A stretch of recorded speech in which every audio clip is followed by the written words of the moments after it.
दिसंबर का महीना अभी शुरू ही हुआ था। ठंड अपने चरम सीमा पर थी।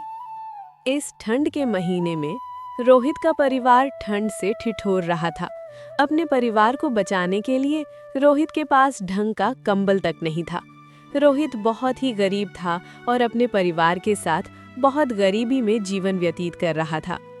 रोहित को कभी काम मिल जाता तो कभी नहीं।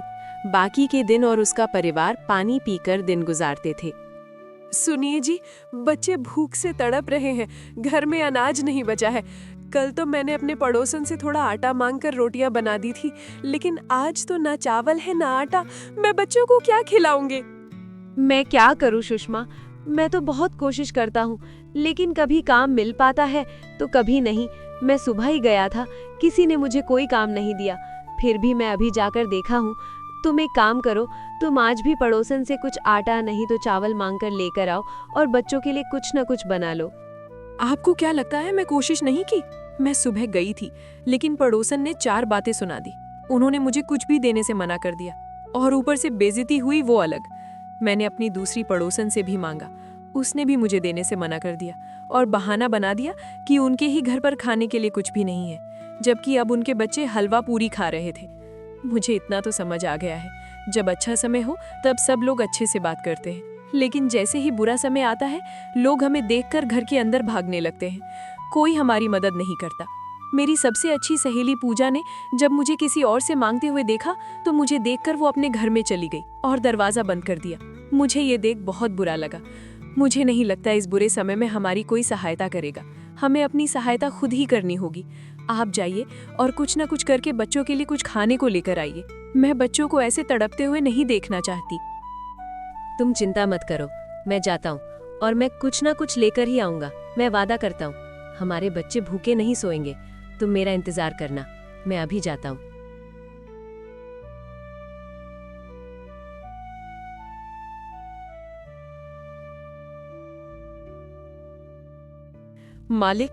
मालिक, मुझे काम की बहुत जरूरत है। मुझे कुछ काम दे दीजिए।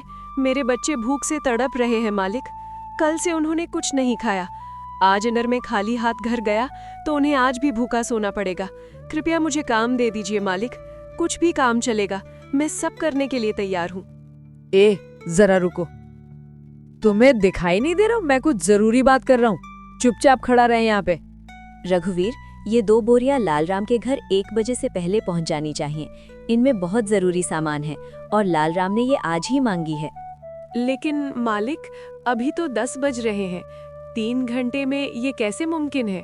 उनका गांव तो बहुत दूर है। मैं भी क्या करूं रघुवीर, मेरे ध्यान से ही उतर गया। मुझे याद ही नहीं रहा कि लालाराम ने ये आज ही मांगा था, और वो भी 1 बजे से पहले। हमारे पास कोई रास्ता नहीं है। तुम कुछ भी करो, लेकिन ये 3 घंटे में पहुंच जानी चाहिए। तुम ऐसे किसी व्यक्ति को ये काम दो जो फुर्तीला हो और 3 घंटे में उसके गांव पहुंच जाए। हम उसे दुगनी मजदूरी देने के लिए तैयार हैं, लेकिन ये काम 3 घंटे में हो जाना चाहिए। नहीं तो लालाराम बहुत गुस्सा करेगा और वो हमसे व्यापार करना भी छोड़ देगा। मेरा इसमें बहुत बड़ा घाटा होगा। ये सारी बातें रोहित सुन लेता है और रोहित बोलता है, माफी चाहता हूँ मालिक, मैं बीच में बोल रहा हूँ, लेकिन मालिक ये काम मैं कर सकता हूँ। मैं 3 घंटे के भीतर ये बोरियां देकर आ जाऊंगा। मुझ पर एक बार यकीन करके देखिए मालिक। क्या तू सचमुच 3 घंटा में ये बोरियां वहां तक पहुंचा सकता है? अगर ये तूने कर दिखाया तो मैं तुझे दुगनी मजदूरी दूंगा। लेकिन अगर तूने लापरवाही की और तू वहां पर 3 घंटे के भीतर नहीं पहुंचा तो याद रखना, मुझसे बुरा कोई नहीं होगा। अगर तू सचमुच कर सकता है तो ही लेकर जा, वरना मैं किसी और आदमी को देखता हूँ। मैं तेरी वजह से अपना नुकसान नहीं कर सकता। नहीं मालिक, मैं सच कहता हूँ। मुझ पर एक बार यकीन करके देखिए, मैं ये बोरियां पहुँचा दूंगा। आप चिंता मत कीजिए। अच्छा ठीक है, तो ये बोरियां उठा और जल्दी से निकल, और काम समय पर हो जाना चाहिए। रोहित वह 2 बोरियां अपने सर पर लादे हुए निकल पड़ता है। चलते चलते उन बोरियों की वजह से रोहित का सर दुखने लगता है, लेकिन फिर उसे अपने भूखे बच्चों की याद आती है और फिर चल पड़ता है। जब रोहित जंगल के रास्ते से जा रहा होता है, तभी उसे रास्ते में एक आदमी नीचे पड़ा हुआ दिखाई देता है। ये बाबा कौन है और इन्हें क्या हुआ है? लगता है इन्हें तो चोट भी लगी है। पता नहीं इनके साथ क्या हुआ है। क्या करूं? अगर इन्हें यहाँ ऐसे ही छोड़ दिया तो पता नहीं ये मर भी सकते हैं। मुझे उनकी जान बचानी होगी, लेकिन अगर मैं ये बोरियां समय पर लाल राम के यहाँ नहीं लेकर गया तो मालिक बहुत गुस्सा करेंगे। दुगनी मजदूरी तो छोड़, वो मुझे फूटी कौड़ी तक नहीं देंगे। ऊपर से मैंने उन्हें वादा भी किया है, मेरी वजह से उनका बहुत बड़ा नुकसान हो जाएगा। मैं क्या करूं? हे ऊपर वाले, मेरी मदद कर। एक तरफ मेरे बच्चे भूख से तड़प रहे हैं और दूसरी तरफ किसी की जान का सवाल है। मैं करूं तो करूं क्या? रोहित बहुत गहरी सोच में पड़ जाता है। नहीं नहीं, ये गलत है। मैं इन्हें छोड़कर यहाँ से नहीं जा सकता। इनके जान का सवाल है। अगर आज मैंने उनकी जान नहीं बचाई तो जिंदगी भर मुझे इस बात का गम रहेगा कि मैंने मुसीबत के समय इस बुजुर्ग को मरने के लिए छोड़ दिया, जबकि मैं उनकी मदद कर सकता था। ये बात मुझे जीने नहीं देगी। मैं और मेरा परिवार तो एक दिन भूखा रह लेगा, लेकिन अगर इनकी जान एक बार चली गई तो दोबारा किसी भी कीमत पर लौट कर नहीं आएगी। इस दुनिया में जान से अलावा और कोई भी चीज़ कीमती नहीं। मुझे इनकी मदद करनी होगी। रोहित वो बोरिया वहीं रखकर उस आदमी को वैद्य जी के पास लेकर जाता है। वैद्य जी उन्हें देखकर बहुत चौंक जाते हैं। इनको क्या हुआ है और तुम कौन हो? वैद्य जी, मैं नहीं जानता इनको क्या हुआ है। ये मुझे जंगल के रास्ते में मिले थे और मैं यहाँ किसी को नहीं जानता। मैं आपका पता पूछ पूछ कर यहाँ तक आया हूँ। आप जल्दी से इनका इलाज कीजिए। वैद्य जी उस आदमी का इलाज करते हैं। फिर थोड़ी देर बाद बाहर आकर रोहित से कहते हैं, उन्हें दिल का दौर आया था, लेकिन अब वो खतरे से बाहर है। तुम जानते हो तुमने कितना बड़ा काम किया है? तुम जिन्हें यहाँ लेकर आए हो, क्या तुम्हें पता है वो कौन है? मुझे नहीं पता वो कौन है। मैंने तो बस इंसानियत के नाते उनकी मदद की है। वो चाहे कोई भी हो, मुझे इससे कोई वास्ता नहीं। लेकिन मैं उन्हें ऐसे रास्ते में तड़पते हुए नहीं छोड़ना चाहता था, इसीलिए मैं उन्हें यहाँ लेकर आ गया। तुमने बहुत नेकी का काम किया है। तुम जिन्हें यहाँ लेकर आए हो वो इस गांव के सबसे रईस आदमी जसवंत सिंह जी हैं। उनसे बड़ा रईस आसपास के 100-200 गांव में भी नहीं है। तुमने उनकी जान बचाकर बहुत बड़ा एहसान किया है। जब उन्हें पता चलेगा तो तुमसे बहुत खुश होकर तुम्हें निहाल कर देंगे। वैद्य जी, मैं यहाँ ज्यादा देर नहीं रुक सकता। मैं एक बहुत जरूरी काम से जा रहा था। घर पर मेरे बच्चे भूखे हैं, मेरा इंतजार कर रहे हैं। मुझे जल्दी से वो काम करके घर लौटना है। क्या बात कर रहे हो? रुको, मैं अभी तुम्हें कुछ पैसे देता हूँ। तुम अपने घर पर खाने के लिए लेकर जाओ। नहीं नहीं वैद्य जी, मुझे इनाम नहीं चाहिए। मेरी इनाम की कमाई नहीं लेना चाहता। मुझे बस मेरी मेहनत की कमाई चाहिए। अगर मैं ये इनाम आपसे ले लूँगा तो इंसानियत के नाते जो मैंने पुण्य कमाया है वो मैं बेच दूंगा, और मैं अपना पुण्य बेचना नहीं चाहता। मुझे इसकी कीमत नहीं चाहिए। उनकी जान बचाने के बदले मैं आपसे पैसे लूं? बिल्कुल भी नहीं। मुझे कुछ नहीं चाहिए। मुझे अब निकलना होगा। मैं जाता हूँ। ऐसा कहकर रोहित वहां से निकल आता है। तभी रास्ते में उसे सेठ मिल जाता है। उल्लू के पट्टे कमबख्त कहाँ मर गया था? मैंने तुझे क्या बोला था? तूने मेरा बहुत बड़ा नुकसान किया है। सेठ लालराम बहुत गुस्से में था। तेरी वजह से मेरा बहुत बड़ा नुकसान हुआ है। तुझे तो मैं फूटी कौड़ी तक नहीं दूंगा। गलती मेरी ही है जो मैंने तुझ पर भरोसा किया। तू भरोसे लायक है ही नहीं। अगर तू समय पर मेरा काम कर देता तो मैं तुझे और भी काम दे सकता था, लेकिन नहीं, शायद तो इस लायक ही नहीं। ऐसा मत कीजिए मालिक, मुझे माफ कर दीजिए। दरअसल रास्ते में एक आदमी बेहोशी के हालात में पड़ा हुआ था। मैं उसे लेकर वैद्य जी के पास गया था। अगर मैं ये बोरियां पहुंचा देता तो उस आदमी की जान चली जाती। मालिक, इन बोरियों से ज्यादा कीमती उस आदमी की जान थी। तो मुझसे जबान लड़ता है। अगर वो आदमी मर जाता तो क्या? आज न कल तो उसे भी मरना ही है। लेकिन तूने उस आदमी के लिए मेरा इतना बड़ा नुकसान करवाया। मैं तुझे माफ नहीं करूंगा। मेरे लिए सबसे ज्यादा जरूरी मेरा काम है, और जो लोग मेरे काम को ईमानदारी से नहीं करते, ऐसे लोगों को मैं लात मारता हूँ। चल निकल यहाँ से। ऐसा मत कीजिए मालिक, मेरे बच्चे घर पर भूखे बैठे हैं। मेरी मदद कर दीजिए। मुझे पैसों की बहुत जरूरत है। मैं अभी ये बोरियां पहुंचा कर आता हूँ। अब उसकी कोई जरूरत नहीं है। जब तुम्हें पहुंचानी थी तुमने नहीं पहुंचाई। अब इस बात का कोई फायदा नहीं। और तुझे तेरी बच्चों की भूख प्यारी थी या उसे आदमी की जान? तेरे जैसा नीच आदमी तो मैंने जिंदगी में नहीं देखा।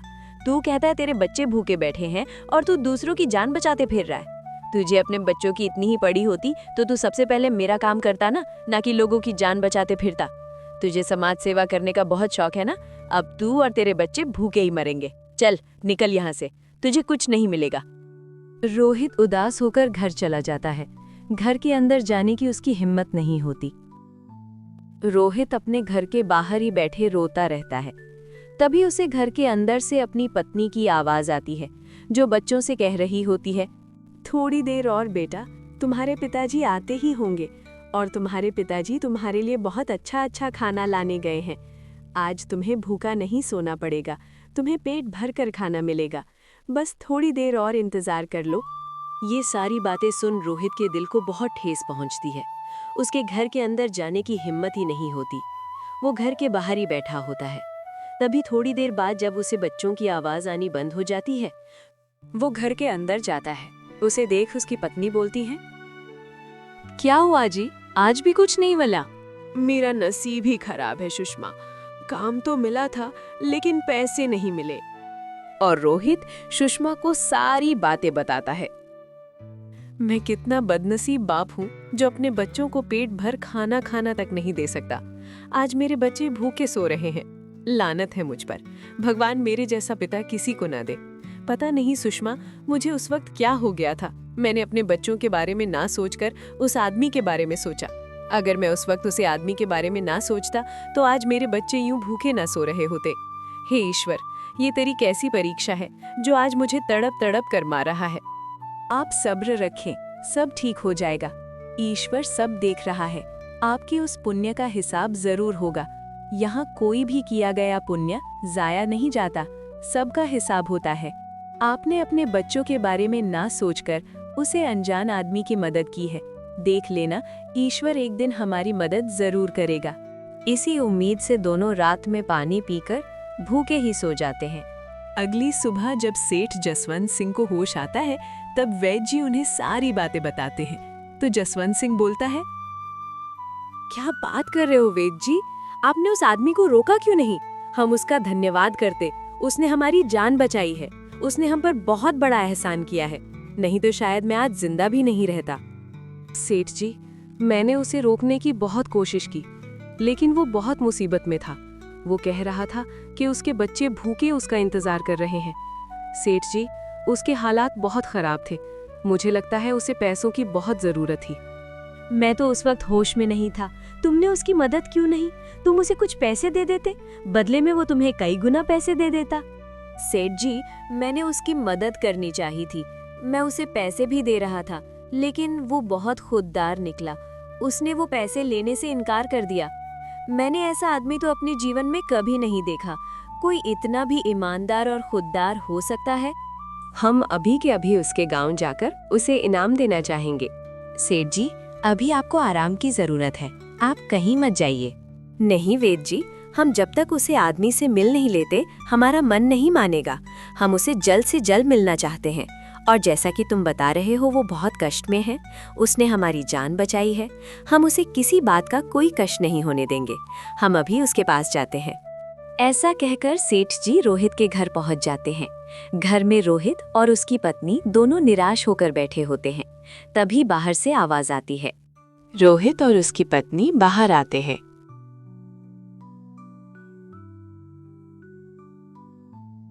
जसवंत सिंह अपने आदमी के साथ होता है और उसके आदमी के हाथों में सोने के सिक्कों से भरी पोटली होती है। रोहित सेठ जी को देख बहुत चौंक जाता है और बोलता है, अरे सेठ जी, आपकी तबीयत कैसी है? आप ठीक तो हो ना? सेठ जी रोहित को देखकर उसे गले लगा लेते हैं और फिर बोलते हैं, मैं ठीक हूँ बेटे, ये जिंदगी तुम्हारी ही देन है। अगर तुम मेरी मदद नहीं करते तो शायद मैं आज जिंदा नहीं रहता। तुम्हारा ये एहसान मैं जिंदगी भर नहीं चुका सकता। बेटा, मैं तुम्हें कुछ देना चाहता हूँ, इसे स्वीकार करो बेटा। नहीं सेठ जी, मैंने ये सब पैसों के लिए नहीं किया है। मैंने तो इंसानियत के नाते आपकी जान बचाई है। मैं इसे पैसों में नहीं तौल सकता। जान बहुत कीमती होती है सेठ जी। पैसे लेकर मैं इस बात का सौदा नहीं कर सकता। मुझे ये पैसे नहीं चाहिए। वाह बेटे, सचमुच मैंने तुम्हारे जितना ईमानदार आदमी आज तक नहीं देखा। तुम बोलो बेटा, तुम्हें क्या चाहिए? हम तुम्हारे लिए सब करने के लिए तैयार हैं। सेठ जी, अगर आप कुछ करना ही चाहते हैं तो मुझे काम दे दीजिए। मुझे काम की बहुत ज़रूरत है। इस काम से मैं अपने परिवार का पालन पोषण करना चाहूँगा, लेकिन ये इनाम की कमाई मुझे नहीं चाहिए।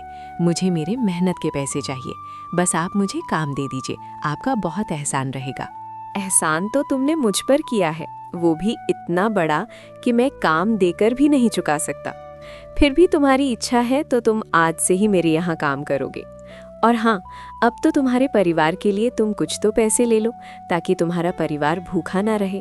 उसके बदले में तुम मेरे यहाँ काम तो कर ही रहे हो। ठीक है मालिक, आपका बहुत बहुत धन्यवाद। रोहित और सुषमा बहुत खुश हो जाते हैं। सेठ जी के जाने के बाद सुषमा रोहित से कहती है, देखा, आपसे मैंने उस दिन आपसे कहा था ना कि इस पुण्य का आपको एक दिन बहुत बड़ा फल मिलेगा। आप कितने दिनों से काम की तलाश में थे, लेकिन कोई आपको काम नहीं दे रहा था, लेकिन इन सेठ जी ने तो घर पर आकर आपको काम दिया है। कितनी बड़ी बात है। हाँ सुषमा, तुम बिल्कुल सच कह रही हो। सेठ जी ने मुझ पर भरोसा कर मुझे काम दिया है। मैं पूरी निष्ठा और ईमानदारी से सेठ जी के यहाँ काम करूँगा। उन्हें कभी कोई शिकायत का मौका नहीं दूंगा। दूसरे ही दिन रोहित सेठ जी के घर जाता है। सेठ जी अपने मुनीम से बात कर रहे होते हैं। तभी रोहित को देख मुनीम कहता है, कौन है तू? अंदर कैसे आया? तेरी हिम्मत कैसे हुई सीधा सेठ जी के पास आने की? तुझे बाहर किसी ने रोका नहीं? निकल यहाँ से। पता नहीं कहाँ कहाँ से आ जाते हैं मुंह उठाकर। मुनीम, जबान संभाल कर बात करो। इसे मैंने यहाँ बुलाया है। इसने हम पर बहुत बड़ा एहसान किया है। ये हमारे दिल के बेहद करीब है। और हाँ मुनीम जी, याद, इसे किसी बात का कोई कष्ट नहीं होना चाहिए। आज से हम आपका काम कम कर रहे हैं। आज तक आपके कंधों पर मैंने बहुत बोझ डाल दिया था। अब वो बोझ मैं उतार रहा हूँ। आज से हमसे हमारे मजदूरों का हिसाब किताब रोहित ही देखेगा। रोहित, मेरी बात ध्यान से सुनो। हमारे यहाँ जितने भी मजदूर काम करते हैं, उन सब की तनख्वाह का हिसाब तुम रखोगे। और तुम्हें अगर और मजदूरों की जरूरत पड़ी तो तुम उसे भी काम पर रख सकते हो। ये जिम्मेदारी भी तुम्हारी होगी। किसे काम पर रखना है और किसे नहीं, ये सब तुम देखोगे। तुम सारे मजदूर पर ध्यान रखोगे। मालिक, इतनी बड़ी जिम्मेदारी क्या मैं संभाल पाऊंगा? मुझे कोई छोटा मोटा काम दे दीजिए मालिक, मैं इस लायक नहीं हूँ। हमें तुम पर पूरा भरोसा है बेटे कि तुम ये काम पूरी ईमानदारी से करोगे। और हम पूरे दिल से तुम्हें ये काम सौंपना चाहते हैं, क्योंकि हमें तुम्हारे जैसे ईमानदार आदमी की जरूरत है। ये सारी बातें सुनकर मुनीम के तन बदन में आग लग जाती है। वो अंदर ही अंदर रोहित से जलने लगता है और सोचता है, इस जसवंत सिंह को हो क्या गया है जो इस भिखारी को इतनी बड़ी जिम्मेदारी दे रहा है? जो काम आज तक मैं कर रहा था, वो आज ये कल का आया हुआ लौंडा करेगा। इसने एक दिन में ही इस जसवंत सिंह का विश्वास कैसे जीत लिया? अगर ये मेरे काम में मेरे साथ शामिल हुआ तो इसे सब पता चल जाएगा कि मैं इतने सालों से इस जसवंत सिंह को कैसे बेवकूफ़ बना रहा हूँ। फिर तो मेरी कमाई होना बंद हो जाएगी। नहीं, मुझे इसका कुछ पक्का बंदोबस्त करना ही होगा। कुछ दिन ऐसे ही बीत जाते हैं। एक दिन जसवंत सिंह रोहित से कहता है, रोहित, मैं 2 दिन के लिए शहर जा रहा हूँ। रोहित, मुझे तुम्हें एक बात बतानी है। मुझे शक है कि हमारे करीबी ही हमें धोखा दे रहे हैं और हमसे छल कपट कर पैसे निकाल रहे हैं। मैं 2 दिन यहाँ नहीं रहूँगा। देखो बेटा, तुम मेरे बेटे की तरह हो। भगवान ने मुझे कोई संतान नहीं दी, लेकिन आज तुम्हें मेरे पास भेजा है। शायद मेरी संतान होती तो तुम्हारी जैसे ही होती। मैं तुम पर बहुत भरोसा करता हूँ बेटा। मुझे यहाँ किसी पर भरोसा नहीं। तिजोरी में जितने भी धन दौलत है, वो सब मैं तुम्हारे भरोसे पर छोड़ जा रहा हूँ। मैं ये सब अपने साथ नहीं ले जा सकता, और मैं यहाँ पर किसी फर्जी पर भरोसा भी नहीं कर सकता सिवाय तुम्हारे। तुम मेरे आने तक तुम यहीं रहोगे और तिजोरी का ध्यान रखोगे। सेठ जी, आप बिल्कुल भी चिंता मत कीजिए। मैं अपने जान से भी ज्यादा इस तिजोरी का ध्यान रखूंगा। मैं आपके धन पर कोई आंच नहीं आने दूंगा। आप निश्चिंत होकर शहर जाइए। वो मुनीम अपने एक आदमी के साथ मिलकर एक चाल चलता है। सुनो, अच्छा मौका है। जसवंत सिंह यहाँ पर नहीं है। हमें आज रात ही तिजोरी से सारा धन निकालना होगा। ये सोच दोनों सेठ जी के कमरे की तरफ बढ़ते हैं तो देखते हैं वहाँ रोहित बैठा होता है। तभी मुनीम सोचता है, ये रोहित यहाँ क्या कर रहा है? लगता है उस जसवंत सिंह ने इसे यहाँ तैनात किया है। इसके रहते हुए हम तिजोरी को हाथ नहीं लगा सकते। मुझे इसका कुछ ना कुछ करना ही होगा। एक काम करो, आज रहने देते हैं। हमारे पास कल का दिन भी है। सेठ जी कल शाम को आने वाले हैं। उससे पहले हम अपना काम और इस रोहित को भी तमाम करके यहाँ से निकल जाएंगे। इसे बहुत शौक है ना निगरानी रखने का। कल ये जिंदा नहीं बचना चाहिए। इसे कल के कल ही मारकर जंगल में जाकर काट देते हैं। किसी को कुछ पता नहीं चलेगा। और जब सेठ जी आएंगे और देखेंगे कि तिजोरी का सारा सोना और पैसे गायब हैं और रोहित भी गायब है, तो सारा इल्जाम इस रोहित पर आ जाएगा। हमें धन भी मिल जाएगा और किसी को कानो कान खबर भी नहीं होगी। सारे लोगों को यही लगेगा कि रोहित ने ये सब कुछ किया है। और फिर अगले दिन मुनीम खाने में जहर मिला देता है और रोहित के पास जाकर बोलता है, रोहित, तुम कब से यहाँ बैठे हो? ऊपर से तुमने कुछ खाया भी नहीं है। जाओ थोड़ी देर के लिए मैं यहाँ बैठ जाता हूँ, तब तक तुम खाना खा लो। नहीं मुनीम जी, सेठ जी ने बहुत भरोसा करके मुझे ये काम सौंपा है। जब तक सेठ जी नहीं आ जाते मैं यहाँ से कहीं नहीं जाऊंगा। वैसे भी 2-3 घंटे की तो बात है। अब सेठ जी आने ही वाले हैं, तब तक मैं यहीं ठीक हूँ। मैं बाद में खाना खा लूंगा। अरे ऐसे कैसे? तुम कब से भूखे हो? मैं एक काम करता हूँ, खाने की थाल यहीं लेकर आता हूँ। तुम यहीं बैठकर खाना खा लो, फिर तो ठीक है ना? जी मुनीम जी, ठीक है, मैं यहीं खा लूंगा। मुनीम खुश होकर वहां से चला जाता है। उसके जाने के बाद रोहित सोचता है, सेठ जी ने कहा था कि उनका कोई करीबी ही उनके खिलाफ है। उनमें ये मुनीम भी तो हो सकता है। नहीं नहीं, मुझे किसी पर भरोसा नहीं करना चाहिए, इस मुनीम पर भी नहीं। और ऊपर से ये मुझे खाना खिला रहा है। आज तक इसने मुझसे ढंग से बात तक नहीं की और आज इसे मेरे खाने की क्यों पड़ी है? जरूर कुछ गड़बड़ है। तभी वहां पर मुनीम खाने की थाली रखी कहता है, लो भाई, जल्दी से खाना खा लो। धन्यवाद मुनीम जी, जो आपने मेरे लिए इतना सोचा और आपने मेरे लिए खाना लाया। आप जाइए ना, मैं खाना खा लूंगा। मुनीम वहां से चला जाता है। उसके जाने के बाद रोहित सोचता है, जरूर खाने में कुछ गड़बड़ है। इस खाने में कुछ मिलाया है। मुझे कुछ भी करके ये खाना कहीं फेंकना होगा। इससे पहले ये मुझे देख ले। मैं ये खाना बाहर फेंकाता हूँ।